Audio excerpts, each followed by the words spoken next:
오늘 교회 오실 때 어떤 준비를 하고 오셨습니까? 교회 오실 때 은혜 받을 준비하고 오신 줄로 믿습니다. 은혜 받을 준비를 하고 오셔야 그 시간에 은혜를 받습니다.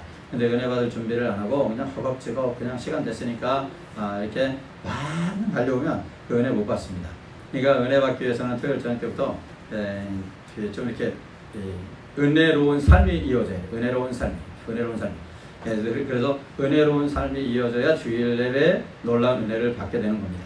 그래서 가급적이면 토요일 날은 보고싸움도 삼가해야 되는 거예요. 그러니까 저는 토요일 저녁 때 말을 좀 줄여요. 제가 굉장히 말이 많은 사람입니다. 굉장히 까불기도 잘하고 얼마나 유머스럽고 또 집에서도 웃긴지 몰라요. 근데 토요일 날 저녁 때부터는 그냥 입을 좀 딱 다물어요. 혹시라도 내 기분이 상해가지고서 주일날 우리 성도님들에게 하나님 말씀을 전하는데 마음 상한 상태에서 전하면 독이 나가는 거거든요. 말씀에 독이 들어가 버리는 거거든요. 그래서 그거를 방지하기 위해서 토요일 저녁 때는 항상 조심합니다. 항상 조심하고 그렇습니다. 이게 바로 준비하는 거예요. 여러분 오늘 주일 예배 때 주님 오늘 아침에 올 때 어떤 마음을 가지고 왔습니까? 기도하면서 오셨습니까? 그게 바로 준비하는 거예요. 하나님 앞에 나와서 내가 좀 오늘도 은혜 받아야 되겠다. 이게 준비입니다. 준비. 그래서 오늘 저와 함께 신부 준비는 어떻게 해야 되느냐 이거에 대해서 한번 생각해 보도록 하겠습니다. 신부 수업, 신부 준비입니다. 신랑 되시는 예수님께서 이 땅에 오실 때 우리는 어떤 자세를 가지고 준비해야 되느냐라는 거예요. 여러분 우리 예수님께서 집중적으로 사랑하시는 대상이 누구냐? 대상이 어떤 기관이냐? 바로 교회라는 기관입니다. 교회라는 기관이에요. 그래서 이 교회는요 아무리 허물투성이고 아무리 세상 사람들이 손가락질을 한다 할지라도요 이 세상에서 믿을 곳은 교회밖에 없는 줄로 믿습니다. 교회밖에 없습니다. 이 세상에 믿을 곳은 교회밖에 없습니다. 이거는 성경주석가 윌리엄 바클레이라는 성경주석가가 있는데 그 성경주석가가 나는 교회를 믿는다. 이 세상에서 믿을 것은 교회밖에 없다고 그런 말을 했습니다. 아무리 그래도요 아무리 교회가 허물 많고 세상 사람들이 뭐라고 해도 여러분 믿을 거는 교회밖에 없습니다. 교회밖에 없습니다. 미국인의 100만인의 에일이라고 불렸던 노만 빈센트 필 목사님은 이렇게 또 말했죠. 교회는 우리의 모든 희망이 실현되는 곳이다. 이렇게 말했어요. 왜 그런가? 왜 이 교회가 이 땅의 소망인가? 왜 믿을 곳은 교회밖에 없는가? 여러분 단 한 가지입니다. 다른 이유 없습니다. 예수님의 사랑이 집중된 곳이 교회이기 때문에 그렇습니다. 예수님의 사랑이 완전히 포화되는 거, 완전히 집중 포화가 이루어지는 거 어디에? 교회를 우리 예수님이 너무 사랑하시기 때문에 교회만이 유일한 소망이고 교회만이 이 땅에 온전히 믿을 곳이라고 할 수가 있습니다. 사도 바울은 예수 그리스도와 교회의 관계를 신랑과 신부 그리고 남편과 아내 이러한 관계를 비유하면서 설명을 하고 있는데요. 아내가 남편의 사랑이듯이 그렇지 않습니까? 아내가 남편의 사랑이듯이 교회는 예수님의 사랑 공동체라는 겁니다. 오늘 25절 본문에 보시면은 그리스도께서 교회를 사랑하시고 자신을 주신같이라고 했잖아요. 자신을 주신같이. 예수님은 교회를 사랑하시는데 어느 정도로 사랑하시는가? 자신을 주신같이 자신의 모든 것을 내어줄 만큼 사랑한다라는 얘기입니다. 신랑과 신부, 남편과 아내를 엮어주는 결정적인 단어가 있다면 그것은 바로 사랑입니다. 사랑의 끈이 없으면은 둘 사이를 하나로 묶을 수가 없습니다.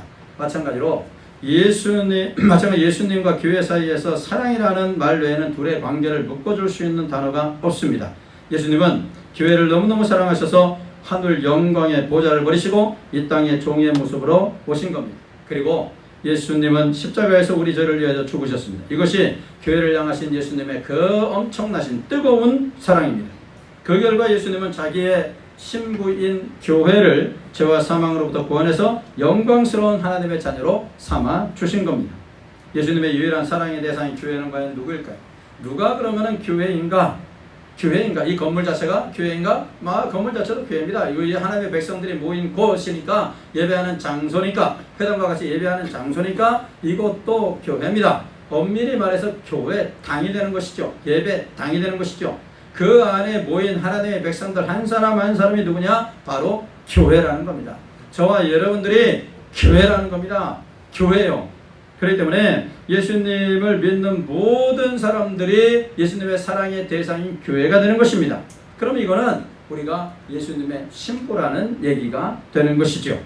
예수님은 저와 여러분을 너무너무 사랑하셔서, 신부인 저와 여러분들을 너무너무 사랑하셔서 이 땅에 오신 것이고 우리를 위해서 십자가에 죽으신 것입니다. 우리를 위해서 자신의 목숨도 아깝게 생각지 않으시고 죽으셨던 겁니다. 그러므로 이제 신부된 우리는 예수님이 다시 오시는 재림의 날까지, 우리 예수님께서는 감람산에 승천하실 때에 분명히 다시 오신다고 하셨잖아요. 너희가 본 그 모습 그대로 내가 이 땅에 오리라 하셨잖아요. 너희들이 있을 것을 다 예배해 놓으시면 예배해 놓고 내가 너희를 부르러 이 땅에 오겠다고 하셨잖아요. 그러면 그 재림의 날, 그 기쁘고 영화로운 그날, 신랑 되시는 예수님을 만날 때 예수님께 기쁨을 드리기 위해서 우리는 그 전에 열심히 준비를 하셔야 됩니다. 이 세상에 있을 때 아무 준비도 하지 않고 가만히 있거나 혹은 자기 멋대로 살면서 준비에 게으르다면 아름다운 신부로 단정할 수 없을 것입니다. 열처녀 비유를 우리는 아직 알고 있습니다. 슬기로운 다섯처녀, 미련한 다섯처녀. 슬기로운 다섯처녀는 기름 준비하고 있다가 신랑 오신다는 소식에 기름을 들고 등불을 밝혀들고 예수님을 맞으러 나갔습니다. 그러나 미련한 다섯처녀는 기름을 준비하지 아니하고 예수님 오신다는 소식에 허웅대웅대다가 결국에는 기름을 사러 동네로 나갔다가 문이 닫혀버립니다. 그 안에서 혼인잔치가 열립니다. 아무리 와가지고 문을 두드리면서 예수님 우리도 예수님 기다렸던 사람이에요. 문 좀 열어주세요. 그러나 예수님은 나는 너희를 도무지 알지 못한다 말씀하셨습니다. 아름다운 신부로 우리는 이 땅에서 예수님 오시기 전에 단장을 해야 됩니다. 신부 수업을 해야 된다라는 얘기예요. 신부 수업. 여러분, 신라 결혼식을 하는 그 남녀의 청춘들이 결혼식을 할 때 신부들이 얼마나 신부 수업을 많이 받습니까? 자기 어머니한테 신부 수업 받습니다. 옛날에는 더 했죠. 요즘은 별로 안 하지만 옛날에는 신부 수업 얼마나 많이 받았습니까? 신랑 집에 가가지고서 시부모님을 섬기는 방법, 다리미질 하는 방법, 설거지 하는 방법, 김치 담그는 방법, 이 모든 것이 다 신부 수업에 들어갑니다. 신부 수업.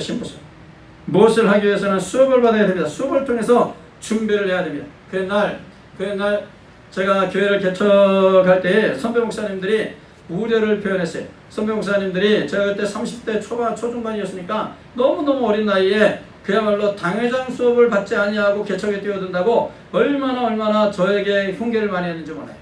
아직 어리다. 당회장 수업을 받지 못했다. 그래도 40은 넘어야지 하면서 얼마나 저에게 이 45 중반은 넘어야지 하면서 저에게 흉계를 많이 했는지 교훈을 많이 줬습니다. 충고를 많이 해줬어요. 조언을 많이 해줬어요.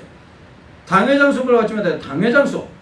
우리 이 목사님들께는 또 이렇게 당회장 수업이라는 것이 솔직히 있습니다. 이렇게 말로 그런 말이 있어요.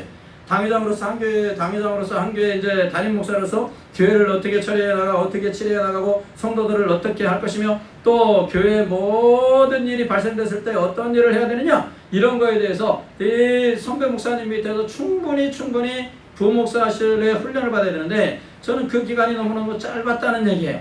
짧아가지고서 투입된 거예요. 짧아가지고서 교회 개척에 뛰어들은 거예요. 그러나 부딪혀가며 배운 케이스였죠.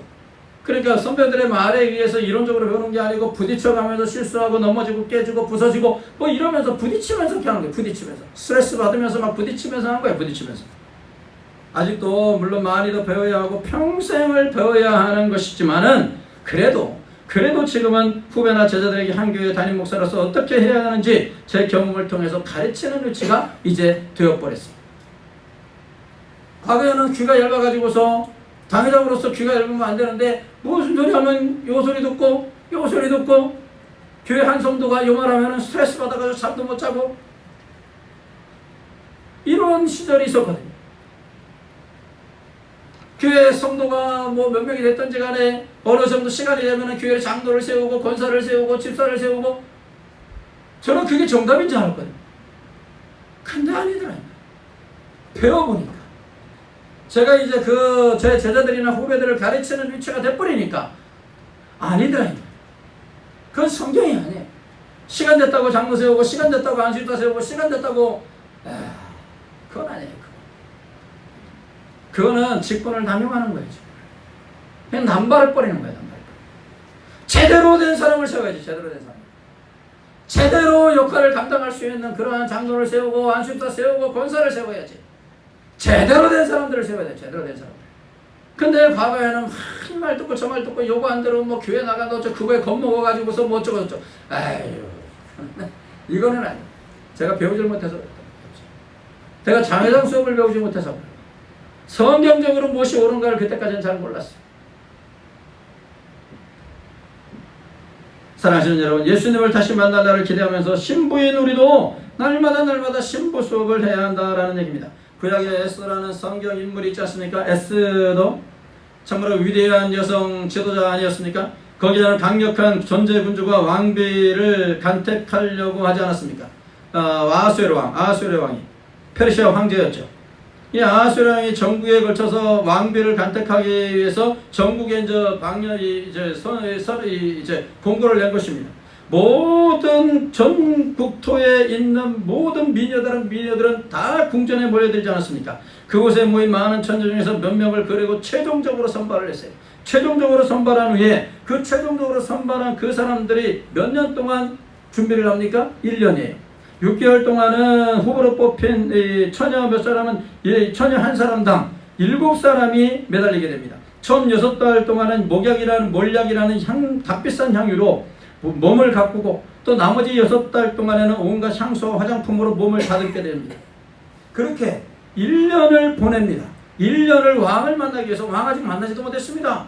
왕을 만나기 위해서, 아하수에로 왕을 만나기 위해서 1년 동안을 준비합니다. 그런 다음에 왕이 부르는 날 그 앞에 쫙 나가서 서는 겁니다. 그 중에서 왕이 딱 보고서 그냥 지팡이 내밀면 그 사람이 왕비가 돼버리는 거예요.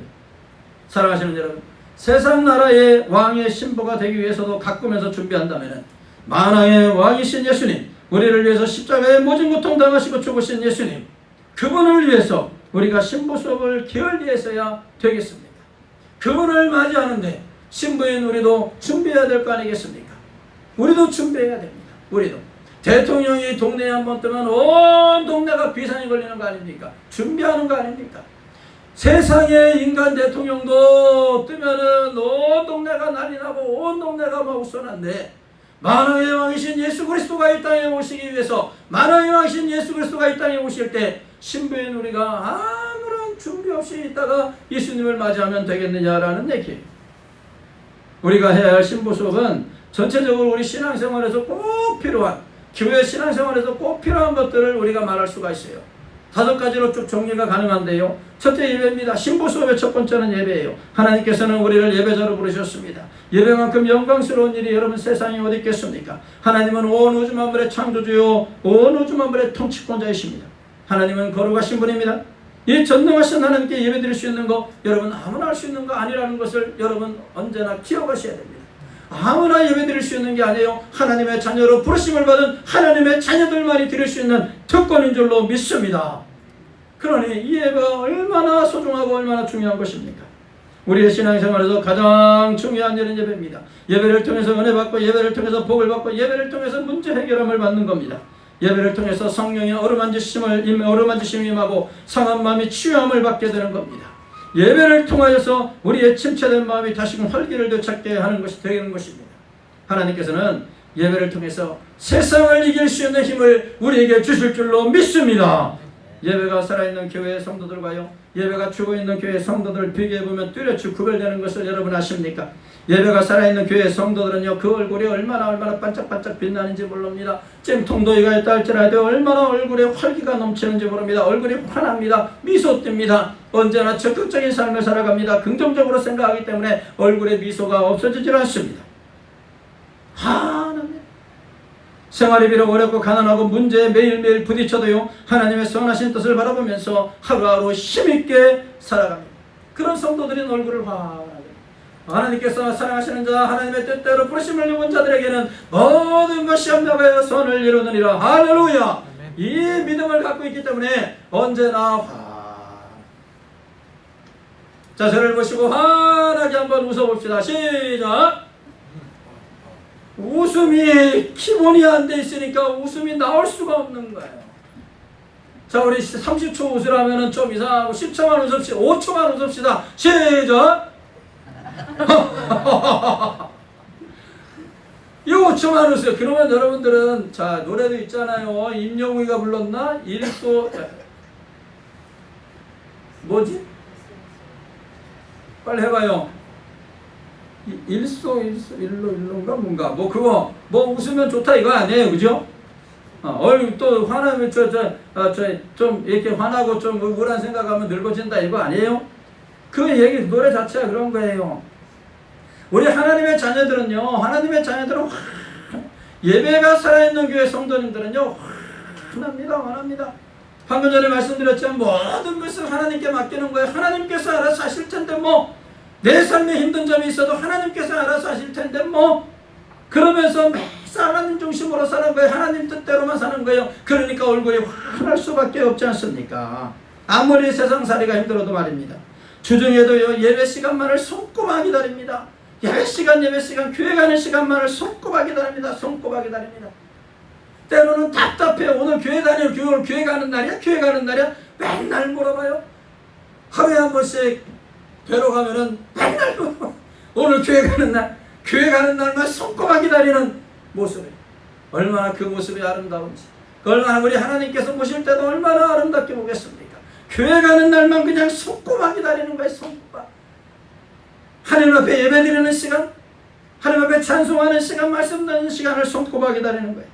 여러분, 그러나 예배가 죽어있는 교회 성도들은요 표정 자체가 어둡습니다. 피곤해요. 매사 하나님께 맡기지 않냐고 자신 스스로 알아서 하려고 하니까 그렇게 세상을 살다가 주님 앞에 오니까 피곤한 인생이에요. 그러니 교회 와서 편안하게 주무실 수밖에요. 그래도 교회 와서 주무시니까 얼마나 아름답고 귀한지 몰라요. 밖에서 주무셔봐요. 밖에서 주무시면 안 되거든. 누가 채가요. 밖에서 주무시면. 교회 와서 주무셔봐요. 얼마나 은혜스러운 잠인지. 설교를 자장가 삼아 들으니 얼마나 은혜스럽습니까? 그렇지 않습니까? 세상에 설교를 자장가 삼아 들을 수 있는 특권이, 자장가 삼아 주무실 수 있는 특권이 누구에게 있느냐? 하나님의 자녀들에게 있는 줄로 믿습니다. 왜? 진짜라니까. 교회에서 주무시는 분들은 설교를 자장가 삼아 들으니 세상에 그런 자장가가 세상에 어디 있습니까? 하나님이 자장가를 불러주시니, 하나님의 말씀으로 자장가를 불러주시니 피곤해. 예배를 통해 힘을 얻지 못하니 삶의 의욕도 상실되어 버리는 겁니다. 데이비드 핑크라는 박사가 있습니다. 정신의학학 분야에서 세계적인 권위자입니다. 이 사람은 예수를 안 믿는 사람이에요. 그런데 그에 쳐서 안정을 위한 네 박자 균형이라는 책에서 현대인들에게 중요한 것은 심리적 안정이다. 현대인들에게는 심리적 안정이 중요하다고 했는데, 심리적 안정을 위해서 네 가지가 필요하다고 말을 했습니다. 앞에 보십시오. 네 가지입니다. 안정을 위한 네 박자 균형이라고 했습니다. 심리적 안정을 위해서는 사람이 뭘 해야 되냐? 워크해. 일을 해야 된다라는 얘기예요. 일을 해야 된다. 사람들이 쉬면 안 된다는 거예요.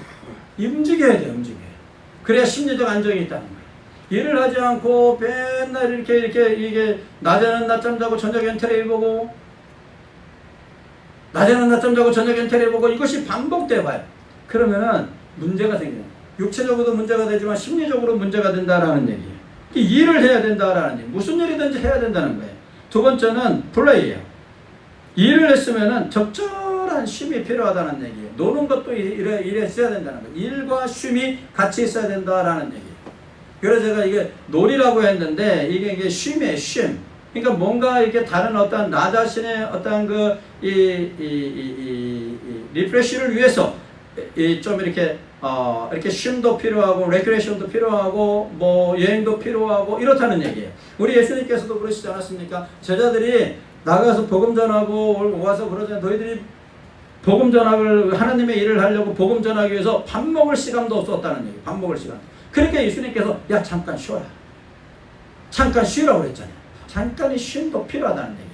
열심히 일한 자 떠나라는 뭐 옛날 CF도 있잖아요. 일을 열심히 해야 됩니다. 우리의 삶 속에서 열심히 해야 됩니다. 그러나 가끔은 쉼도 필요하다.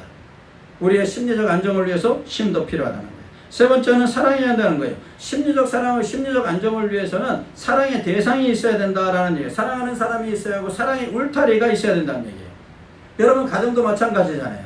가정도 사랑의 울타리가 되어야 자녀들이 정상적으로 잘 자라게 되는 겁니다. 부모님의 자녀들을 사랑의 울타리가 되어 주셔야 됩니다. 사랑의 울타리가 되어 주셔야 되는데 사랑의 울타리가 되어 주지 않으면 안 돼요. 그래서 우리 부부간에도 사랑해야 됩니다. 사랑해야 심리적 안정이 이루어진다라는 얘기예요. 근데 이 핑크 박사가 뭐라고 했냐면 네 번째는 워십이에요. 워십을 얘기해요. 자, 말씀드렸습니다. 이 사람 예수 안 믿는 사람이에요. 예수 안 믿는 사람인데 예배를 드려야 된다는 거예요. 예배를 드려야 된다. 예배를 드리면은 건강하고 행복한 생활을 할 수 있다고 말을 하고 있습니다. 모든 것의 기초가 워크, 플레이, 러브의 기초가 뭐냐? 워십이라는 얘기예요. 예배라는 얘기예요. 예배를 드려야 모든 것이 정상적으로 된다라고 말하고 있어요. 아니, 예수를 안 믿는 교회 안 다니는 사람인데도 그렇게 말을 하고 있더라라는 얘기. 그만큼 중요하다. 예배에서 죽은 자들이 하나님의 말씀을 듣고 그 말씀을 듣는 자마다 살아나는 역사가 일어나게 되는 것입니다. 하나님은 예배 자리에서 병든 영혼을 말씀으로 고치십니다. 예배가 중요함을 잊지 말아야 합니다. 얼마나 예배를 사모하며 예배를 준비하며 또 살아왔는지 우리 스스로를 한번 점검해 보는 시간이 됐으면 좋겠습니다. 예배를 삶의 최우선순위에 두고 생활하는 것, 여러분 신부수업의 첫째입니다. 이게 바로 신부수업. 두 번째는 교제라고 할 수가 있겠어요. 교제. 성도들과 아름다운 교제 생활을 하는 것이 여러분 신부수업입니다. 교회는 예수님의 몸이고 우리는 그 지체라는 걸 기억하셔야 됩니다. 우리는 절대로 혼자 존재하지 못합니다. 더욱이 신앙은 절대로 혼자 유지할 수가 없습니다. 교회를 떠나면 우리의 신앙은 살아남지를 못합니다. 어떤 경우에 있어서도 안 됩니다. 뭐 가난한 종교 안 나가지 교회 안 나가 종교 가난을 꺾고 나면 안 나가죠. 안 나가지고 교회를 안 나가는데 나는 크리스찬이다. 나는 무교회주의자인데 크리스찬이다. 가난한 성도라고 합니다. 탈종교화 현상이 심화되고 있고 탈종교화 현상이 이 청년들 사이에서는 반절 이상이 넘고 있습니다. 그들은 주장하죠. 나는 교회를 안 나가. 그러나 나는 크리스찬이야. 나는 교회를 안 나가. 그러나 나는 예수 그리스도를 믿어. 말도 안 되는 소리 하지 마십시오. 아니에요. 속지 말아야 됩니다. 그건 속는 거예요. 이 요즘에 이 종교 없음 종교가 제일 많다고 그러잖아요. 미국의 저자가 글을 썼는데 책 제목이 종교 없음이에요. 종교 없음. 종교 없음 종교가 제일 큰 종교가 돼버리는 거예요. 아니에요. 우리 하나님, 우리 예수 그리스도의 사랑이 집중된 곳이 어디냐? 바로 교회라는 곳입니다. 아니, 절대 그렇지 않습니다. 이런 의미에서 교회를 성도의 공동체, 믿음의 공동체로 하는 공동체라고 하는 겁니다. 암세포를 보면은 암세포는 혼자 노는 세포 아닙니까? 우리 몸에는 엄청나게 많은 세포가 있지 않습니까? 이 세포들은 모두가 몸을 위해서, 한 몸을 위해서 자기를 희생하고 있습니다. 모두가 몸을 위해서 함께 힘을 합해서 건강을 유지하게 하고 생명을 유지하게 합니다. 그런데 암세포가 몸에 생기면 암세포는 자기 혼자 놉니다. 그렇게 혼자 놀면서 세력을 확장하다가 나중에는 악성 종양을 만들어내는 겁니다. 그리고 몸에 자양분을 공급하는 것이 아니라 도리어 몸속에 자양분을 빼앗아서 자기가 먹어버립니다. 몸을 망치고 생명을 앗아갑니다. 혼자 노는 세포, 결국에는 몸을 파괴하는 거예요. 교회 안에서도 성도 간의 교제에 힘쓰지 않고 자기 혼자 노는 사람, 이와 같이 성도의 공동체를 망치는 역할을 하는 겁니다. 그러므로 우리는 성도들 서로서로를 귀하게 여기고 소중하게 생각하고 우리 성도들과 거룩한 교제에 힘써야 됩니다. 성도들 서로서로 만나면 그저 반가워서 어쩔 줄 몰라고 손을 잡고 잘 있었어요 하면서 안아주고, 여러분 이게 바로 성도의 아름다운 교제예요. 서로 대접하려고 하고요. 그저 그냥 받으려고만 하지 말고 내 주머니 털어서 먼저 대접도 하고, 건강하십니까? 잘 지내십니까? 뭐 필요한 것은 없으십니까? 좀 이렇게 좀 살펴도 보고 먼저 대접하고 배려하고, 교회 오시자마자 서로 얼굴 보면은 뭐 칭찬부터 좀 하고, 교회 오시자마자 그냥 밑에 오시자마자 찜통더위에 아주 죽겠다 살겠다 하지 말고, 교회 오시면은 서로 반가워가지고서 한 주간 잘 지내셨어요? 얼굴이 좋아 보이시네 하면서 칭찬해주고. 여러분 이게 바로 성도의 아름다운 교제예요. 이게 바로 거룩한 교제예요. 이게 바로 신부수업 하는 거예요. 신부수업 세 번째는 뭐냐면 전도라는 겁니다. 전도. 신부가 꼭 해야 하는 일은 전도예요. 이 세상을 구원하기 위해서 전도해야겠지만요, 여러분 예수님과 우리가 장차 하나님 나라에서 결혼할 그날을 앞당기기 위해서 전도는 열심히 해야 합니다. 마태복음 24장 14절 보세요. 우리 앞에 있습니다. 우리 같이 읽습니다. 시작. 이 천국 복음이 모든 민족에게 증거되기 위하여 온 세상에 전파되리니 그제야 끝이 오리라. 여러분 끝이 뭡니까? 예수님이 우리를 하나님의 나라로 부르셔서 그분과 잔치하는 날이에요. 결혼잔치하는 날이에요. 따라서 이 날을 앞당기기 위해서도 전도를 열심히 해야 됩니다. 이 날을 앞당기기 위해서 우리 주변에 얼마나 많은 사람이 예수를 모르는 안타까운 인생을 살고 있는지 몰라요.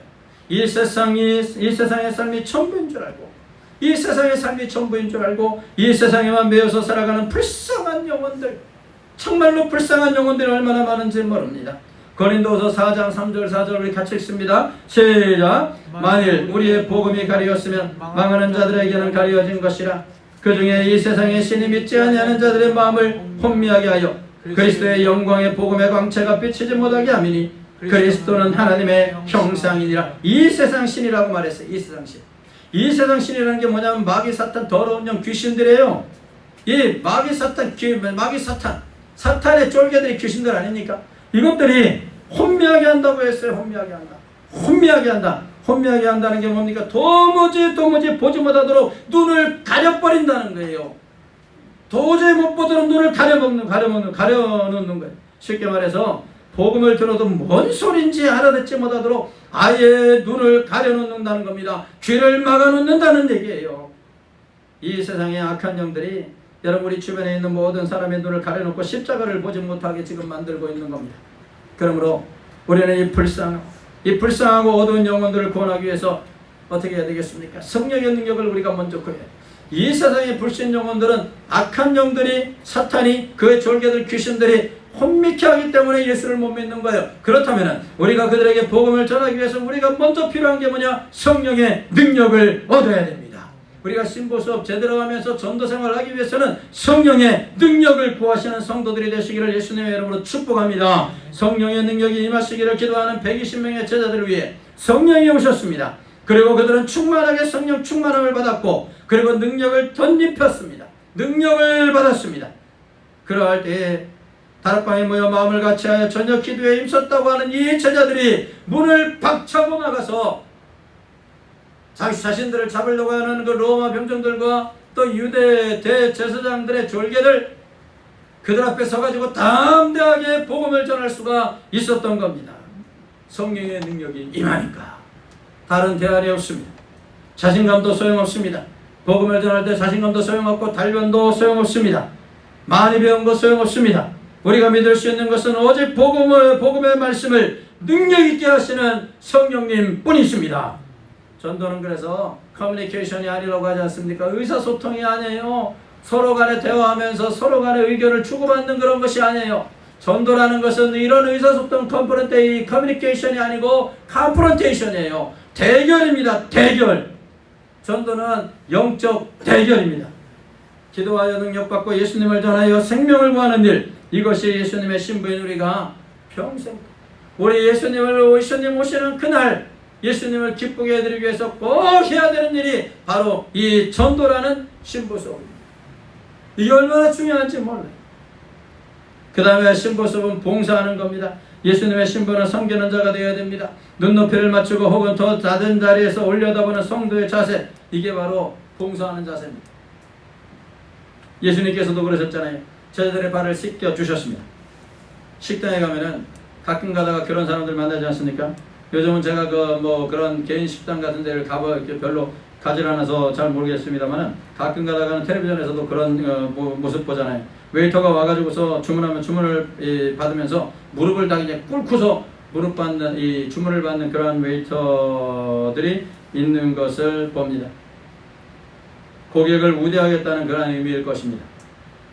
돈을 벌기 위해서라도, 여러분 돈을 벌기 위해서라도 무릎을 꿇어가면서 친절하게 보이려고 극성을 떠는데 예수님의 신부로서 아름답게 주님 앞에 설날을 기다리면서 신부 수업을 받는 우리가 여러분 뻣뻣해서야 되겠습니까?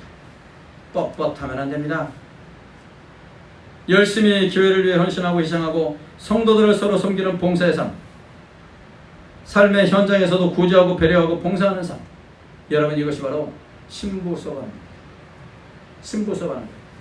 뭐든지 내 중심으로, 뭐든지 나를 좀 알아줘, 뭐든지 나를 좀 인정해줘, 나를 좀 대접해줘, 이것이 아니고 내가 먼저 머리를 숙이고 내가 먼저 대접하려고 하고 내가 먼저 섬기려고 하고 내가 먼저 구제하려고 하고 배려하려고 하고, 여러분 이게 바로 봉사예요. 이게 바로 신부수업을 하는 겁니다. 얼마나 아름다운 모습입니까? 얼마나 귀한 모습입니까? 신부수업의 다섯 번째는 배움이라는 겁니다. 배움. 예수님의 신부로서 우리는 하나님의 말씀을 배우려고 노력하셔야 합니다. 그리스도를 닮는 완전한 자로 성숙하기 위해서입니다. 여러분, 배우기를 싫어하는 자는 아주 그냥 만년 갓난아기로 남을 수밖에는 없습니다. 날마다 철없는 짓만 하는 신부를 좋아하는 신랑이 어디 있겠습니까? 없어요.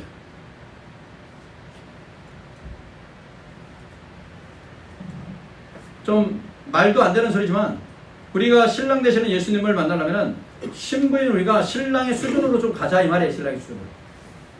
이건 말도 안 되는 일이죠, 사실. 신랑의 수준까지 우리가 어떻게 가겠습니까?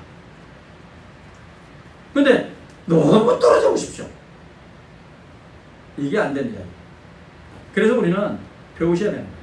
뭘 배웁니까? 하나님의 말씀을 통해서 내가 어떻게 행동하고 어떻게 말해야 되는지, 하나님의 말씀을 통해서 우리 하나님께서 나에게 원하시는 것이 무엇인지, 이런 거에 대해서 알아가자 이 말이에요. 알아가자.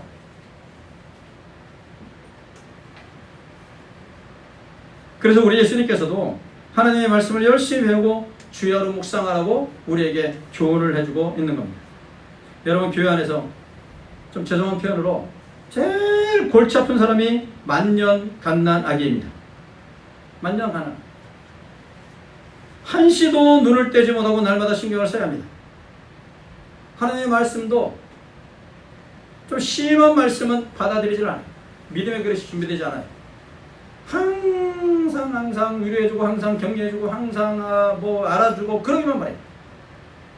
죄에 대해서, 회개에 대해서, 지옥에 대해서, 하나님의 심판에 대해서 받아들이질 않아요. 만년 갓난아기입니다. 자기만 봐달라는 거예요.